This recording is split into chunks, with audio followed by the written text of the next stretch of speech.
Good day each and everyone. We are going to present and discuss about global migration. I am Graciela Ochoco and I am with Michelle Latorre and Elvis Aurelia.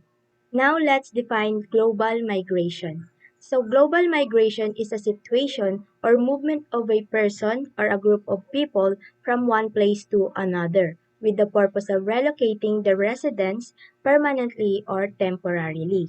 So kapag sinabi nating global migration, ito yung paglipat ng isang tao o grupo ng mga tao sa ibang lugar o bansa with the purpose na magkaroon ng magandang trabaho o magandang buhay, mapapermanente man o temporary.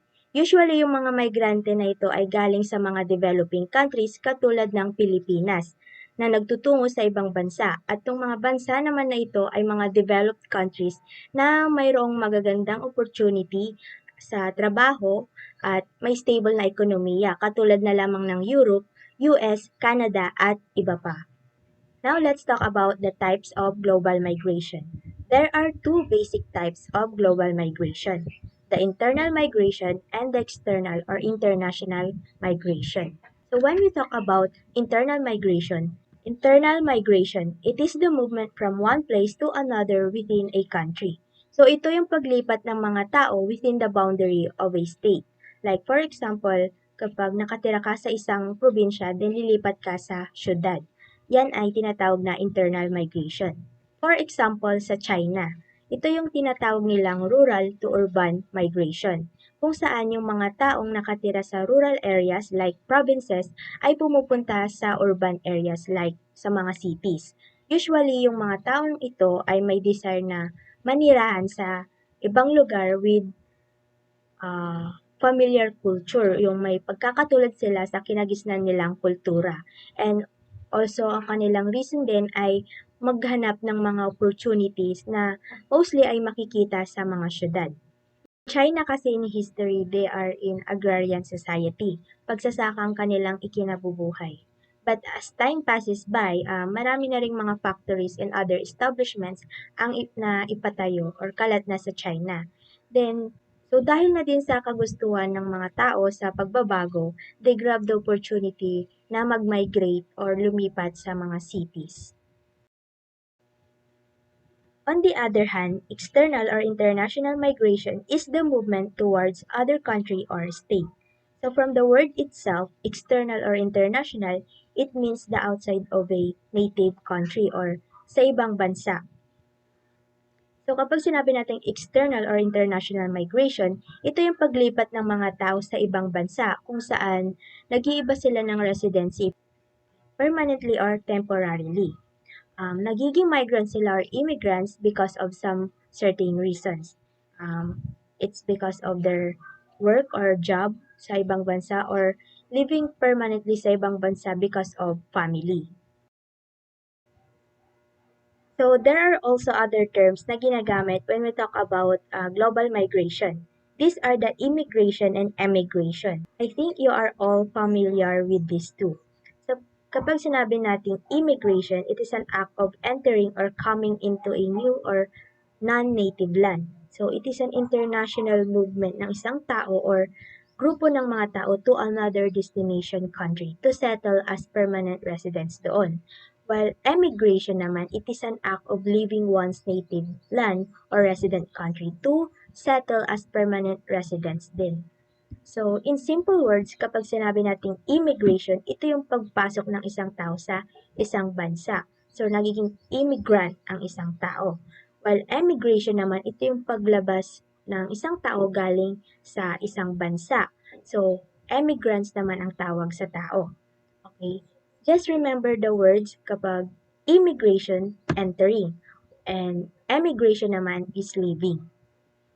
So when we talk about external or international migration, people who migrate fall into several categories. We have migrants, immigrants, refugee migrants, illegal migrants, elite migrants, and commoner migrants.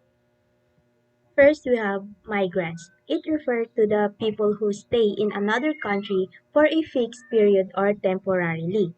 So, kapag sinabi natin temporary, mga at least 6 months a year lang. So ito yung mga taong tumutungo sa ibang bansa temporarily. It is because of their job or work.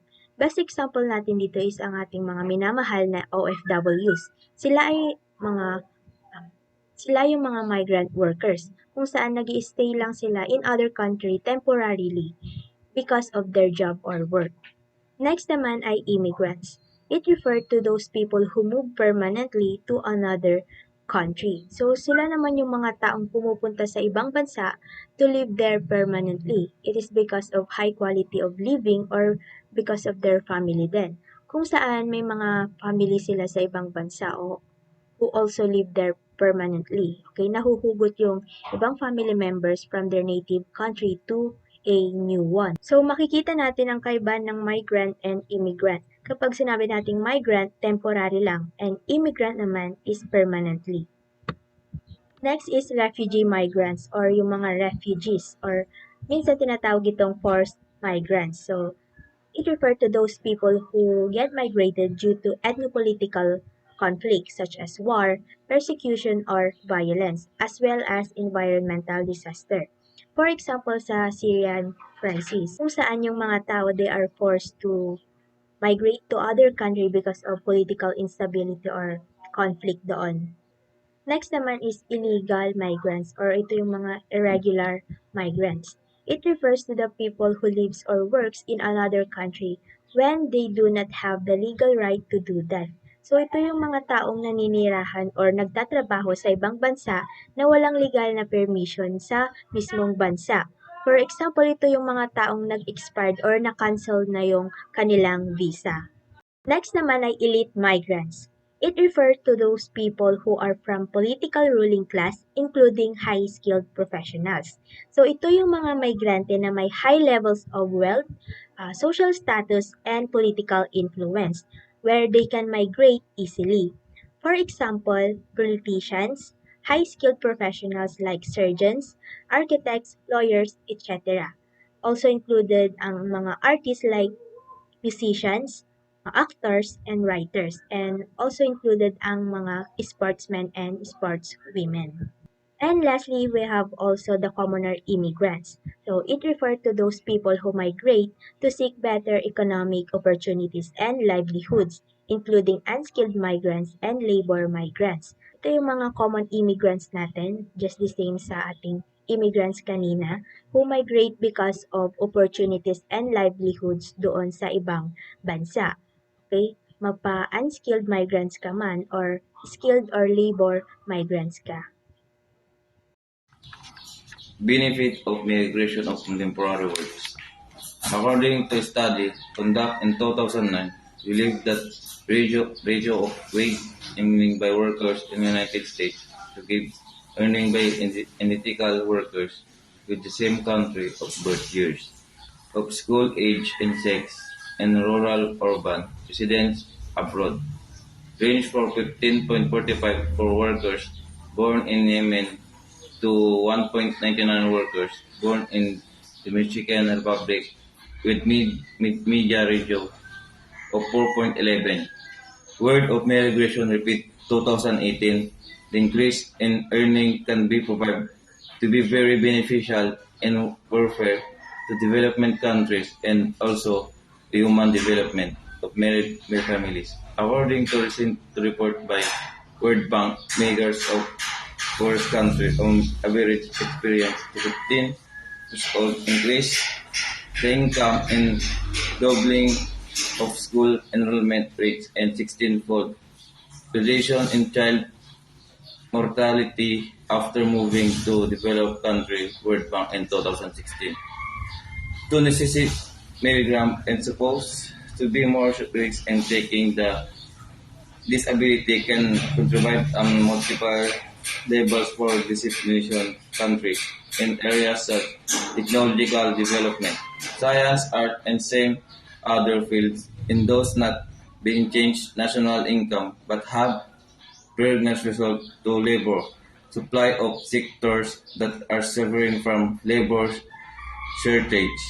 According to the World Migration Report publishing in 2018, the total estimated 244 million people living in country other their country of birth in 2015 is almost 100 million more than in 1990, when it was 153 million, and over their times an estimated number in 1970, 84 million. See table will proportion international migration global has increased over this period.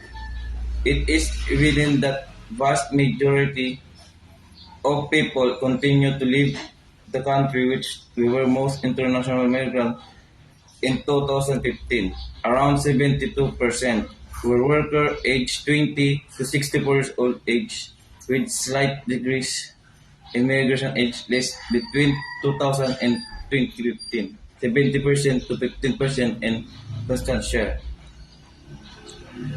Around 12% in international migration age 65 years of more since 2000, as we can understanding in truth and table. If we try compare course of migration before 1970 and after 1970, we find the importance of governance of human migration becomes a very much crucial in contemporary world in the Commission of Global Governments, established in 1992, made in clear and governance essence of many ways, individuals and institutions public, and provide private manage their common affairs. It is a continuous process through which conflicts or device interests might be amended and cooperative action. Taking includes informal instigation and ligands to compare to complex and well information, arrangements the people in station and other hidden person to be ill. Interest Commission on Global Government 2013. When we look global governance and migration, just be my beginning of the 20th century, it can be noticed that bad governance basically depends on economic flow, not we the perfect on human role values. The former Secretary General of UN, Kofi Annan, once officially gave a estimate with the information. It's time to take a more comprehensive look the virus elimination. United Nations 22.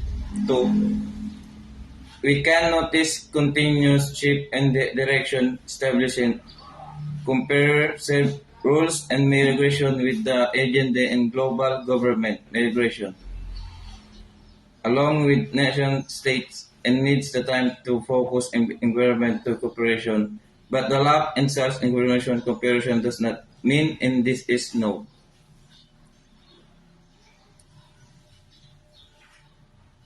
Along along with nation states and need to have time to focus to environment cooperation. But the lack in such integration does that their government migration with percentages in number. There are lots of opportunities like immigration which should approach to learn from the done history manage human migration. We must have socialistic approach managed as proposed. The government should continue to be only institution with legitimacy employ force art social object and information agreement. Government of migration will continue with fair and involved state it would be very relevant to quick estimate. Kenneth rules that states have to ensure their survival dreams and states are orient to policy national according to self-improve to implementation estimate Wittenberg results and stocks in 2006. According to Global Commission, is very nature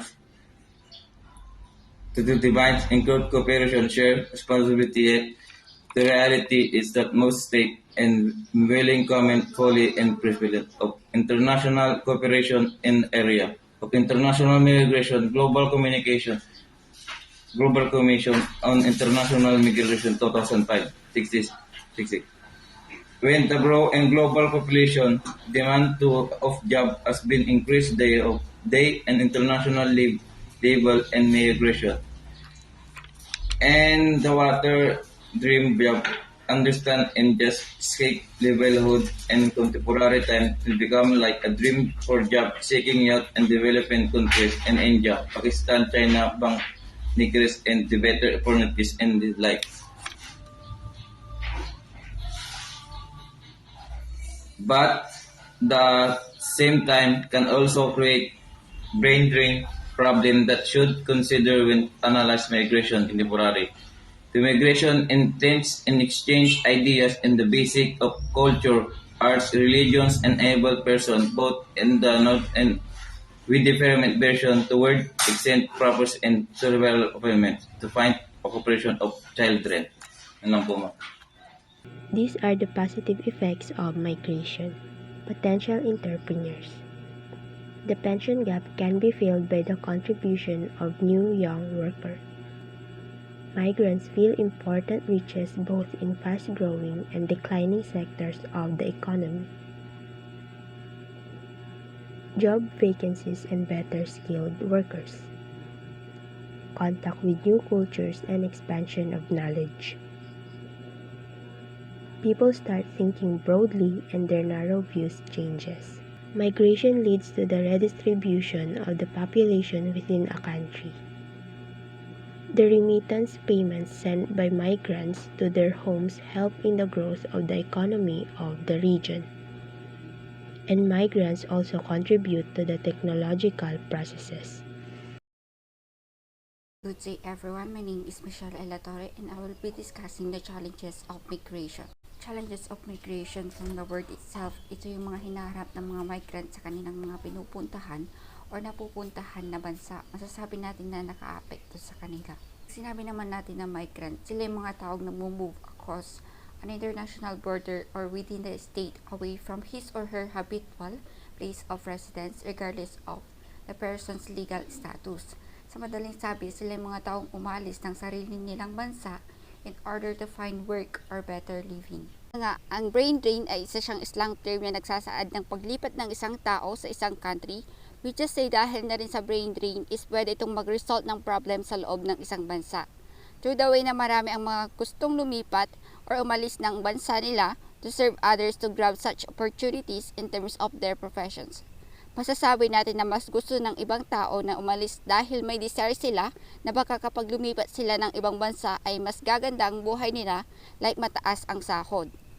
For example, nasa underdeveloped country ka, because of low wages ang natatanggap mo, then may magandang opportunity for your profession sa ibang bansa na nag-offer ng high wages, you may grab it, but may epekto ito sa bansa mo because maglulos ng skilled workers. Like in the problem of India na nagloss yung kanilang skilled labor force, including those doctors, engineers, scientists, and technicians. For developing countries, challenges is yung mga highly educated and trained professional in the international markets. Bilang ito ay halimbawa, makikita natin na kapag ang mga professional ay mag-move or mag-migrate sa ibang bansa, because of the opportunities, the countries na iniwan nila ay magkakaroon ng effect through the fact na mababawasan ng mga professionals na magsaserve sa kanilang bansa. Because of their desire, masasabi din natin na hindi naman masama ang mag-migrate. Because gusto mo lang naman na ma-achieve yung goals mo, pero lagi mong tatandaan na serve first muna yung country mo. When we say human trafficking, it is a global crime, the recruitment, transportation, transfer, harboring or receipt of people through force, fraud, or deception with the aim of exploiting them for profit. Na kung saan ito yung more on nararanasan ng ibang immigrant na ang kagustuhan lang naman ay makapagtrabaho sa ibang bansa upang makapagsustento or may maibigay sa pamilya. But because of illegal recruitment ay maraming workers or immigrant ang nagiging victim because of some bad recruiter. We have different forms of human trafficking. First is sex trafficking, which in commercial sex it involves the use of force, fraud, or coercion to make an adult engage. However, any commercial sexual activity with a minor, even without force, fraud, or coercion is considered trafficking. This type of violence exploits women, men, and children across the United States and around the world. Trafficking victimizations and perpetration share race and consequences associated with child abuse and neglect, intimate partner violence, sexual violence, and youth violence. Forced labor occurs when individuals are compelled against their will to provide work or service through the use of force, fraud, or coercion. Forced child labor is using force, fraud, or coercion to compel a child under 18 to provide involuntary labor or services. Exploitation of children through any form of work that deprives them of their childhood, interferes with their ability to attend regular school, and is mentally, physically, socially, and morally harmful. We will say conflicts between indigenous and migrants. In terms of conflicts, nandyan na yung pagkakaiba ng pinagmulan, so it means na hindi sila same sa mga languages, ethnicity, religions, belief, and economic activities. Dito na pumapasok yung hindi sila magkaintindihan nga. Because of the differences of indigenous, we just say na sila yung residentes na sa country na yon. And migrants, sila yung mga dayuhan na galing from the other country. It's either bumisita or manirahan ton. Dito na rin pumapasok yung kung paano sila mag-adjust para makapag-connect to each other, and the conflict is involved. The adaptation to each other would be included whether on the cultures and traditions. Next is the population pressure. In changing of population, it is because of the three process: birth, death, and migration. When we say birth, they are every year around the world ay nagkakaroon ng 140 million ang newborn babies. And because of teenage pregnancy, tumataas lalo ang birth rate, mas lalo na sa Pilipinas. Death rate also one of the reason of change on population dahil nababawasan ang mga tao through dying, whether dahil sa kanilang sakit, accident, pinatay, or pinanganak pa lang ay patay na. Death rate also continue to increase. International immigration can affect the population and demographic of both host and origin countries. Through migration, the population in the host country increases. These migrants people also included on the population of the one country because doon sila naninirahan as they are part of the growth of population.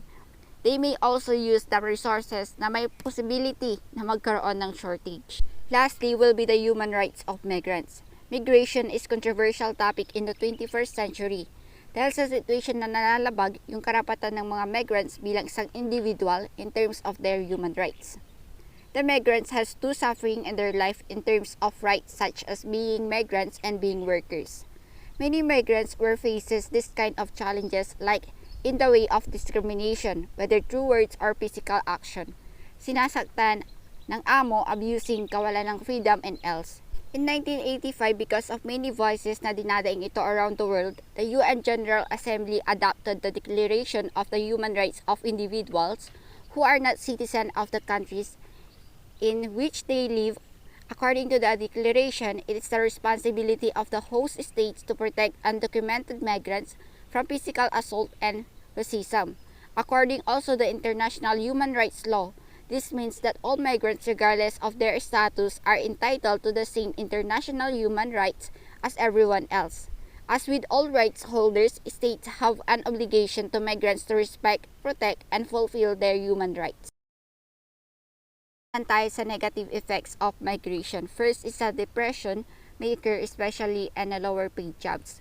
Yun na nga, kapag madaming nagmamigrate sa country na yun, is nandyan na yung point na pwedeng mag-low yung wages na ibabayad sa mga empleyado.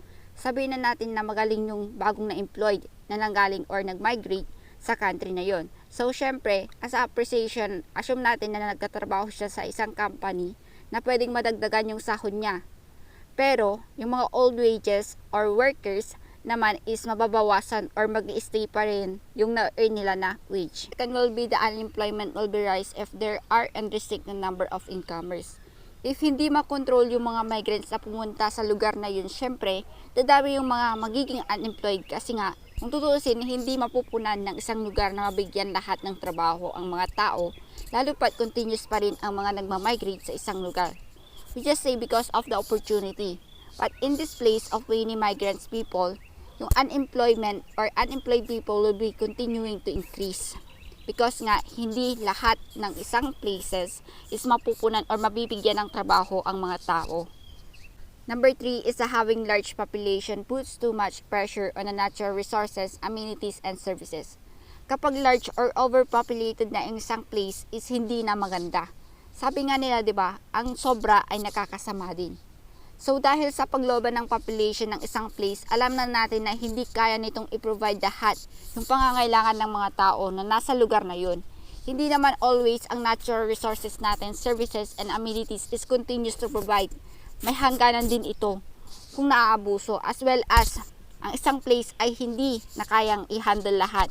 So it means, in simple means na ang isang place ay hindi lahat or hindi kayang i-provide lahat ng pangangailangan ng tao because sabi nga nila, 'di ba, may shortage. So may hangganan.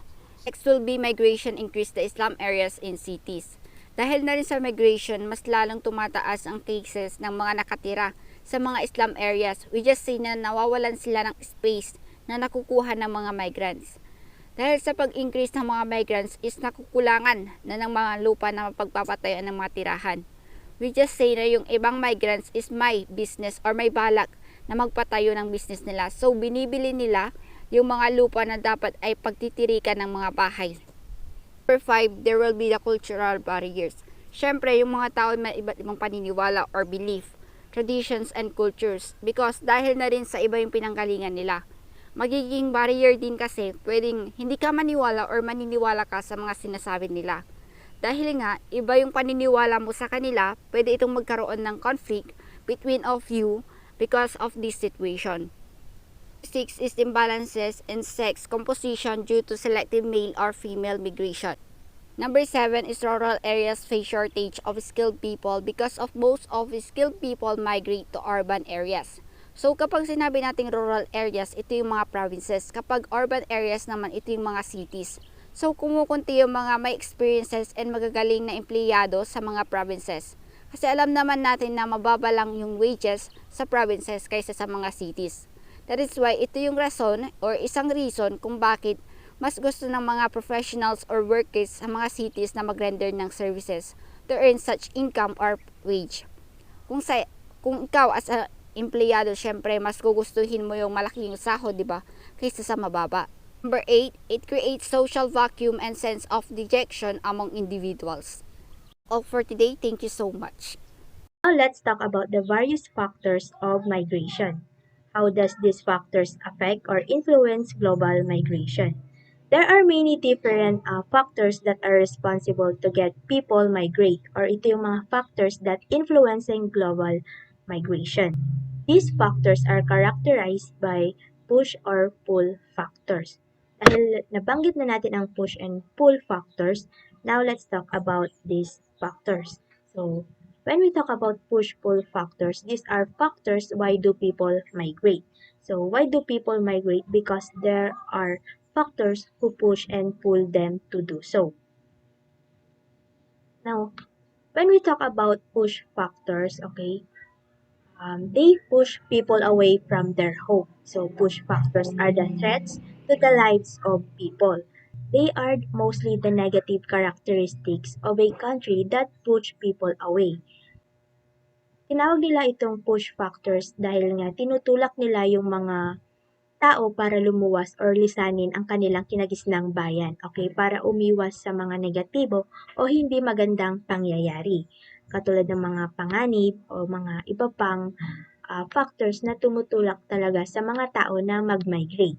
Ito yung mga factors na nag-iimpluwensya sa mga tao na mas pinipiling ibang bansa kesa manatili sa kanilang bansa. Examples of push factors are poverty, war, famine, drought, poor education, lack of safety, low wages or income, overpopulation, etc. When we talk about pull factors naman, pull factors pull people to a new home. Factors are the opportunities to the lives of people. They are usually the positive characteristics of the new country. So it is called pull factors dahil nga hinihila nila yung mga tao para mag-grab ng opportunity sa ibang bansa to make their lives good. For example, we have political stability kung saan walang war, walang corruption. Okay? Higher employment or more better jobs, mas maraming opportunities, okay, stable job that is suitable for you. Meron ding high wages or income, high wealth, career growth, less crime, and good climate. Now that we have tackled about the push and pull factors, let's now talk about the various factors that influence or responsible for the global migration. These factors are characterized by push-pull factors, therefore each of them have push and pull factors. First, let's talk about the economic factors. So these are factors related to the labor standards of a country, unemployment situation, and the overall health of its economy. So when we talk about the overall health of the economy ng isang country, it refers to the GDP or the gross domestic product ng isang country. Na kapag mataas ang GDP ng isang country, maayos at malakas ang ekonomiya neto. For example, sa mga minamahal nating OFWs, mas pinipili nilang mga ibang bansa para kumita ng mas malaki or magkaroon ng mas better na buhay, and also gusto rin nilang makapag-provide ng magandang buhay para sa pamilya nilang naiwan sa kanilang bansa. So we have economic pull factors. These are wealth, higher wages or income, better employment, higher standard of living, and educational opportunities. And we have also economic push factors like poverty, low wages or income, low standard of living, higher taxes, unemployment, and lack of other resources we need, and etc. Next naman is we have sociopolitical factors. So sociopolitical factors are social and political factors including ethnic, religious, racial, and cultural persecution. So, socio-political factors, they have become more prominent force to initiate migration activities like political instability, situation of war, oppression, discrimination, and lack of socio-political rights in some part of the world is responsible or major factors for migration. The lack of political rights and prevalent exploitation of a particular group or community in any nation-state act as push factors for migration to get away from such situation. So social conflict forces millions of human creatures to leave sometimes their homes and even their homeland every year to continue breathing on this planet. So this displacement creates a humanitarian nightmare. This human crisis threatens the security of displaced people. Mostly na natatamaan ng socio-political crisis ay yung mga bansang tulad ng Syria, Uganda, Myanmar, Afghanistan, Iraq, and marami pang iba. For example is the discriminatory policies of Myanmar's government. Since the late 1970s, they have forced lakhs of Rohingya Muslims, okay, yung mga Rohingya Muslims, to leave their homes. Most of them have crossed the land and took shelter as refugees sa Bangladesh and India. And yung iba naman ay gumamit ng mga bangka, okay, to reach Indonesia, Malaysia, and Thailand. So, kung makikita natin dito, yung mismong native land nila, yung nagtutulak pa sa kanila to migrate. While hinihila naman sila ng kanilang kagustuhan na mas mamuhay pa ng mapayapa at maayos sa ibang bansa. So, sa social factors naman natin, it includes nga yung paghila ng mga family members from the native country to a new country. Yung mga taong ito kasi may permanent, usually yung mga taong ito kasi ay permanente nang nakatira sa ibang bansa and kinukuha na lang nila yung mga ibang family members nila para manirahan din doon. So, we have also the socio-political pull factors. Ito yung freedom, safety, safe democracy, and family and friends, and etc. And we have also socio-political push factors such as war, corruption, discrimination on the basis of religion and origin or sexual orientation, etc. And we have also tensions between certain groups of people in within the country. Next is environmental factors. So these are factors that influence person to migrate for compelling reasons of sudden or progressive changes in the environment that adversely affect their lives or living conditions. So yung mga tao dito, they are obliged to leave their habitual homes or choose to do so, either permanently or temporarily. So people move either within their country or abroad. So kapag environmental factors, nagkakaroon tayo ng internal migration or international migration. So for example, ng mga environmental factors na ito, yung mga natural disasters, hunger, everlasting deprivation, calamitous events, and environmental changes. So, yung mga environmental migrants, they are commonly suffer with great risk to remain without legal protection. So, sometimes they find themselves outside of their country and also within the country. So they are also called forced migrants or refugee kasi nga they really have to leave their country due to mapinsalang kondisyon ng kanilang environment doon. And nagkakaroon talaga ng disaster displacement. So for example, sa Bangladesh, okay, dahil sa patuloy nga na pagtaas ng monsoon seasons doon, tumataas yung level ng kanilang tubig, kung saan naapektuhan na yung mga kabahayan at buhay nila na 25.9 million na tao ay nag-migrate, okay? 25.9 million ay naging mga refugees. Now we have environmental pull factors. These are the clean and beautiful environment, favorable and good climate, low risk of natural disasters, low risk of floods, drought, or even low risk of severe climate change. And we have also economic push factors. These are the natural disasters, flooding, drought, severe climate change, and more. And lastly, let's talk about the religious and racial factors. So these are factors that influencing people to migrate due to religious and racial issues or conflicts. So additional lang ito sa socio-political factors natin, and to make it more clear about sa religious and racial factors na nag-influence din sa mga tao to migrate. So ang religious and racial factors, okay, from the words itself, related ito sa religion and race ng isang country. For example is yung communal violence and religious beliefs sa India. When we talk about communal violence, ito yung isang uri ng karahasan na ginagawa sa isang komunidad kung saan yung ibang mga partido ay nagkakaroon ng pagkakaisa para sa kani-kanilang mga grupo. And yung mga napipili nilang biktima ay batay sa pagiging kasapi nila sa isang grupo. So, nagkakaroon ng violation of human rights dito kung saan, kung ano yung pinaniniwalaan ng nakararami or yung ano yung majority, yun dapat ang paniwalaan ng lahat. So, kapag tumuliksa ka, ikaw yung magiging biktima nila.